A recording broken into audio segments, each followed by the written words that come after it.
Hey bro, we back with another video, boy. My bad, bro.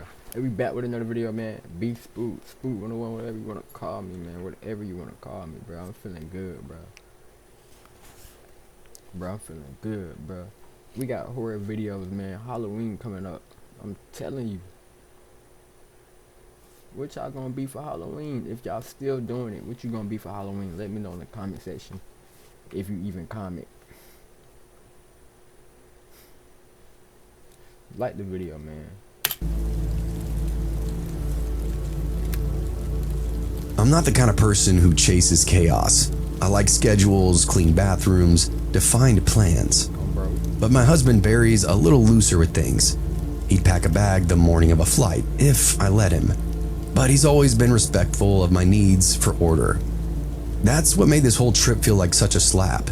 We weren't flying cross-country or off-grid camping. Literally just a 3-hour drive out of the city.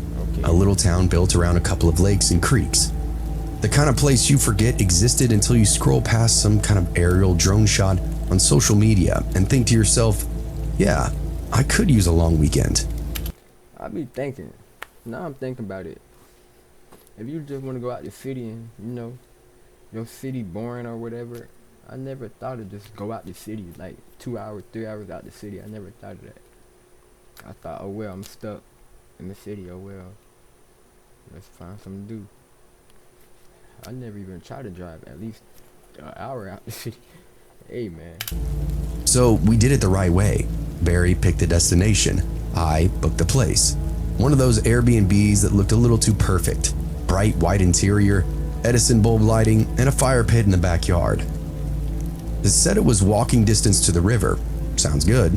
I cross-checked the references, verified the host profile, and made sure the lockbox code had come through properly. The booking confirmation said it had been recently cleaned and was fully reset for our arrival. That was the last phrase they used, reset, like we were loading into some digital hotel room and didn't remember the last guest. That be a little baby. The drive-in was easy, mostly 2-lane roads and flat farmland broken up by little clusters of trees. There were actual cows out there. We stopped at this diner around 15 minutes from the house and had soup and grilled I hate going to the country. I ain't gonna lie, the country boring. cheese, like we were retirees, just to buy ourselves time until the official check-in window had arrived. When we finally pulled up into the neighborhood, it was a lot quieter than I expected it to be. No kids on bikes, nobody out mowing their lawn or washing their car, and the house itself sat at the far end of the cul-de-sac, boxed in by tall hedges and a rickety wooden fence in the backyard. The first thing that I noticed was the car. Not the one we drove in with, but the other one parked at the curb. Sleek, silver, clearly newer than anything else on that street. The hood was dusted over though, and pine needles were stuck to the windshield like nobody had even bothered to move it in days. I remember saying, "Do you think somebody's still here?" Barry just shrugged and got out to stretch. I didn't like that. I don't shrug things off like that either. I'd triple check a locked door before bed if I heard a single creak from the HVAC. I pulled up the app and clicked through the reservation. Everything looked right. Dates, address, check-in instructions. I even had a backup email from the host with a note about the key being inside the lockbox. Still, I called customer service just to be sure, and after a brief hold, the woman on the line told me everything had been confirmed. The host had supposedly cleared the place out earlier in the week, and sometimes people just leave their cars behind if they get picked up. Barry was already halfway to the porch by the time I hung up my phone. The lockbox clicked open without any kind of fight. Inside was a single brass key, old school, a little tarnished around the ridges. Barry held it up like he just won a prize and then slipped it into the knob. The front door creaked inward, revealing a tastefully decorated living room, neutral tones, abstract wall art, and one of those fake fireplaces with glowing logs. It looked like it was designed to look clean, without any kind of personality. And at first glance, it did look exactly like the pictures I saw before. Still, I stepped in slowly. The air wasn't stale exactly, but it wasn't fresh either. Like somebody had opened up all the windows earlier in that day. Somebody in that bed. Obviously somebody in there, bro. So Shit. and then shut them again just before we arrived. Barry walked in, called out a friendly hello, like we were visiting old friends or something. Of course, there was no answer, just the gentle hum of a ceiling fan and the faint click of a wall clock. We brought in our bags and cooler, moving room from room. Kitchen, dining area, guest room, and bathroom. It all looked fine. I kept waiting for something to jump out though. Clothes on the floor, dishes in the sink, a door that wouldn't open. But it was quiet. But there was just something about it, something gnawing at me. The staging felt far too perfect, like it had been reconstructed, not just cleaned. But I tried to shake the thought. Barry lugged the cooler into the kitchen while I wandered down the hallway. He called for me a minute later, voice sharp. Babe, you gotta see this. I came back and found him standing with the fridge door wide open. Inside, it wasn't empty, not even close. It was packed full. Milk, deli meat, a full vegetable crisper, beer, a wrapped cheesecake on the top shelf, and everything was fresh. I leaned in and checked the labels. Nothing was expired. Somebody had stocked this fridge within the last few days. This isn't ours, is it? Barry said, though of course I knew it wasn't. Did you order groceries? No, I said. And this isn't leftover from the guests. There's no way this stuff would still be good. I pulled out my phone and wrote to the backup Airbnb contact that I'd been given, the real-time guest liaison or whatever they called themselves. I told them about the fridge. 15 minutes later, I got a reply and said, "Oh no, thanks for letting us know. It was an honest mistake. Owner must have left it by accident. Home is definitely vacant though. You're all clear to settle in. Enjoy your stay." No apology, just that vague, breezy dismissal. Barry then cracked open a soda from the fridge because of course he would, and then went to get the bags from the car. I stayed behind and wandered to the bathroom. It was clean, like everything else. Queen bed made tight, suitcase stand folded in the corner, lamp on the nightstand. The adjoining bathroom was lit by one high-frosted window and smelled faintly of lemon cleaner. That's when I noticed the medicine bottles on the back of the toilet. 6 orange prescription containers lined up in a row. I stepped in and picked one up. Hydrocodone, 10 milligrams. But the name was smudged. The date was only a week old though. The others were similar, painkillers, anti-nausea, sleeping aids. Next to them sat a manila envelope thick with paperwork. I slid the top open and saw forms from a regional cancer center.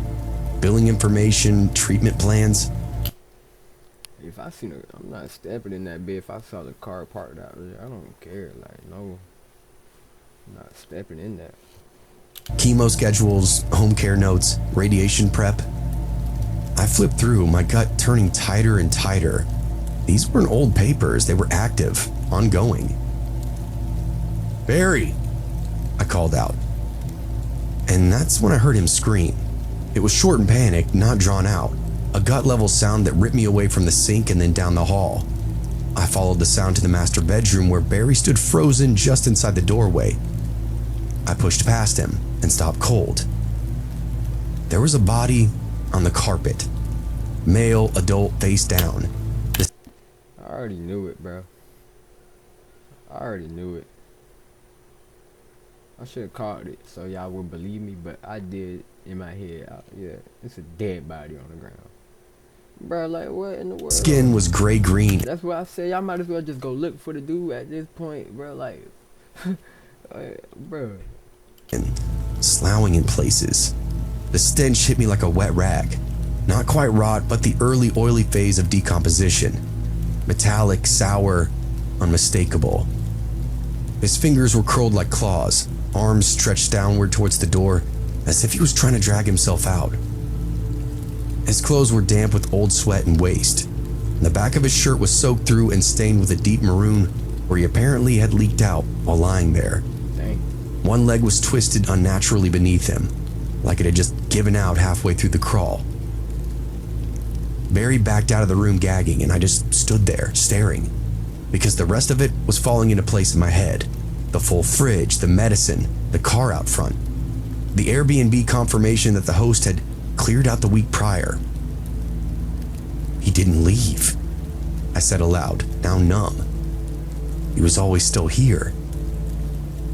Barry didn't answer me. He was halfway in the hallway now, bent over and dry heaving. I stepped in carefully and skirted around the mess on the floor, checked the dresser. It was still full of clothes, men's underwear, socks, folded t-shirts. The nightstand had a charger plugged in. His wallet was open next to a glass of water. I didn't touch it, but I could see his license through the little plastic flap. Same last name as the booking. This was the host, the guy who'd supposedly cleaned the house before we got there. Only he never finished. He died doing it. I turned and followed Barry back down the hall. He was already on the phone with the Airbnb again, pacing in the living room, trying to stay calm but quickly unraveling with every single breath. Yeah, we just found a body. No, a body. It's in the house you said was clean and empty. No, this isn't like the fridge. This is a man's corpse literally rotting in the back bedroom. I stood in the middle of the kitchen and just stared at the counter, willing my thoughts to line up. The fridge, the prescriptions, the car, the fact that somebody approved our stay without ever even physically checking the property. The fact that we've been dismissed twice by customer service people who clearly didn't verify a fucking thing. Hey, man. There was no malice or conspiracy, just negligence. The kind that gets people hurt. The police showed up maybe 30 minutes later. 2 cruisers, no lights or sirens. The first officer to enter took one breath inside the master bedroom, then doubled back with a hand over his nose. They asked us to step outside, so we stood by our car in the gravel drive, while a paramedic team suited up to examine the body. I think Barry smoked 3 cigarettes in a row and didn't speak the whole time.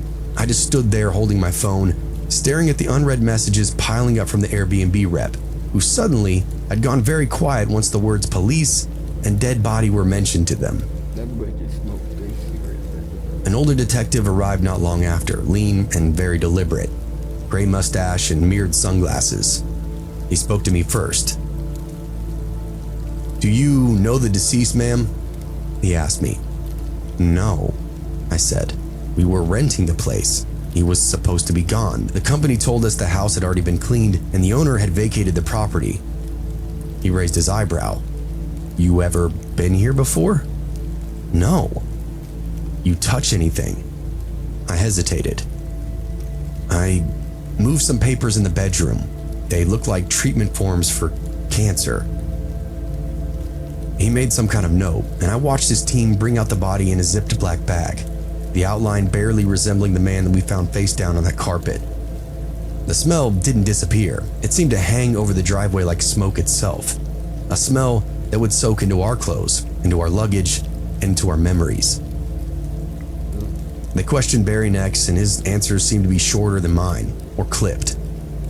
They asked us to give a formal statement at the station, but they could also tell that we were shaken up, so they offered to let us go after taking photos of our IDs and then verifying our reservation.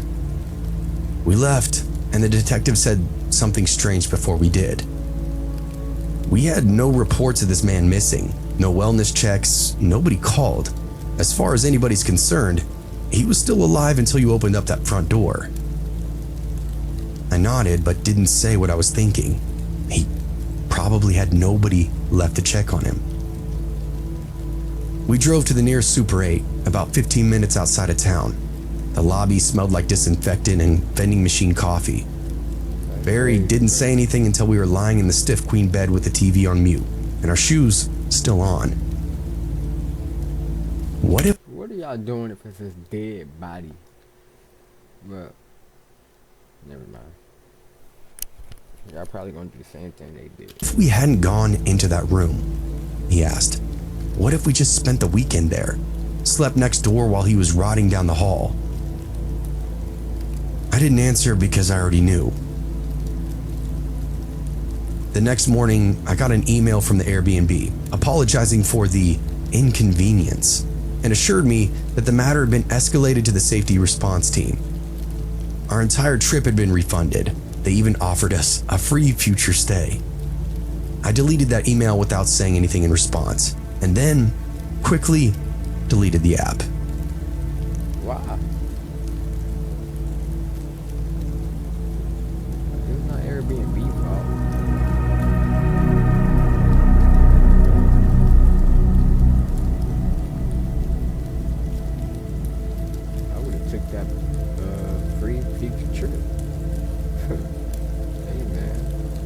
flew out for a tech conference, but if I'm being honest, the real plan. That's where we're gonna end this video. We're gonna probably pick up here on another video, bro. Alright, man. Peace, man. It's that boy Spook 101, man. Kel, whatever you wanna call me, bro. We gone, bitch.